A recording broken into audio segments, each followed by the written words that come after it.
She said, "I hear that monks are looking for shelter in many homes. Why don't you come and stay in my house?" Gautama said, "If she's inviting you with so much affection, you must go stay there." Then people saw, "See, he's gone." Gautama, the Buddha, with a large group of his disciples who was continuously traveling, made a rule that during the monsoon season, those 2.5 months, you can stay in the same place. The rule for the sannyasis or the monks who were with him is you should never stay in any place for more than 2 days. Normally, the monks were sheltered in many homes, so this rule he passed, more than 2 nights you don't stay in one house because it will be too much of a burden for the host. They are housing 10 people, you don't stay there for a month. 2 days, it should have been 1 day. 2, because you have walked a long distance and come, bit of recovery time. But during the monsoon season, he said, up to 2 to 2.5 months you can stay in one place because walking through the jungles of that region during the monsoon season would be treacherous and many would lose their lives. So this is a time like that, they stayed in a large town and they were spread across in many homes. The monks went out to get their alms from the people. Ananda or Ananda Tirtha, as he was known, who happened to be Gautama's elder brother before his monkhood, went out and there was a courtesan or a prostitute in the town. She gave him alms, looked at him, a handsome young man, tall and straight. She said, "I hear that monks are looking for shelter in many homes. Why don't you come and stay in my house?" Another said, "I have no issue, but I must ask the Buddha as to where I should stay." Then she became really taunting. She said, "Oh, you're going to ask your guru? Go and ask him, let's see what he says." So Ananda brought what he had collected for the day. Gautama was sitting, he came and placed it at his feet and everybody is supposed to find food and shelter wherever they go.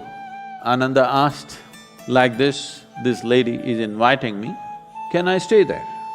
Gautama said, "If she's inviting you with so much affection, you must go stay there."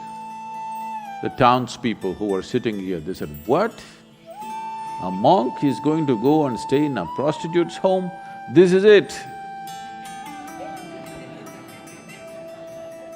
This spiritual process has become corrupt. Gautama looked at them and said, "Why are you so worried?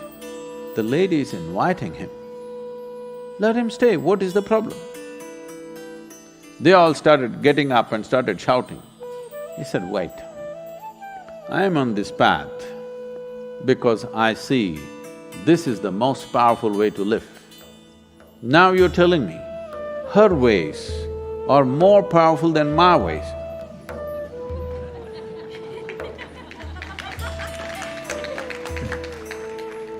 If that is the truth, I will also go and join her. I am here because I see this is the most precious and powerful way to exist. If you think her ways are better than mine, I should also go and join her. Because if you're a true seeker, that's how it should be. If you found something much higher, you go for that." Then people shouted and many of them, of course, leave. Then Ananda went and stayed with her. Monsoon time, because of rains it gets cold, monk is wearing a thin habit. So she gave him a nice silk wrap. He covered himself. Then people saw, "See, he's gone." She made nice cooking and gave it to him, he ate. Then in the evening she danced for him. He sat, watching very carefully, with utmost attention. Then when they heard the music, this is it, finished. things went on. When the time was up, when the rain stopped, when it's time to move, Ananda came to Gautama along with a female monk.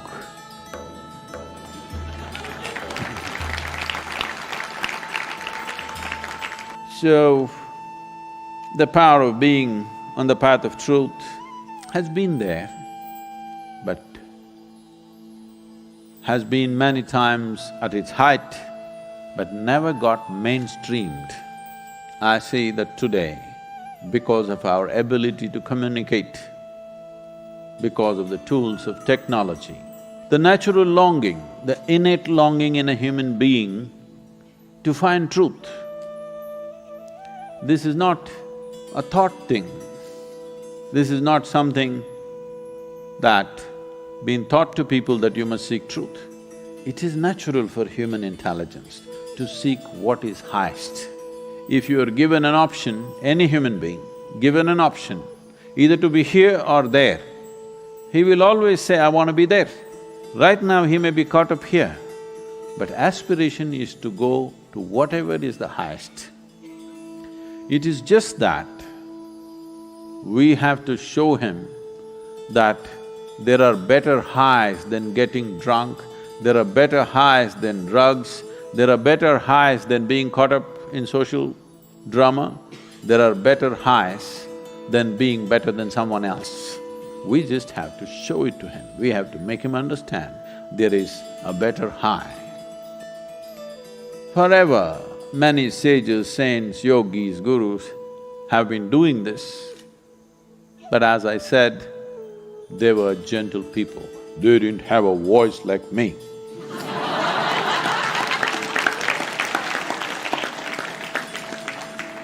They didn't have a microphone. They didn't have tools with which they could speak to somebody there. They could only speak to people here. In spite of that, they did tremendous things. For their times, many of them did tremendous things out of sheer grace and energy. Millions of people around them, they transformed. Millions of people around them, they put them on the path of truth, on the power of truth. But a time has come where our ability to communicate is such, we can make truth slip through every door. We can make truth knock on everybody's minds and hearts. Never before this was possible. Technology has rendered us to this place. I feel this is the best age ever to make truth mainstream, to be truthful, to aspire for truth, to seek truth, the main force on the planet, because we have tools that nobody ever had.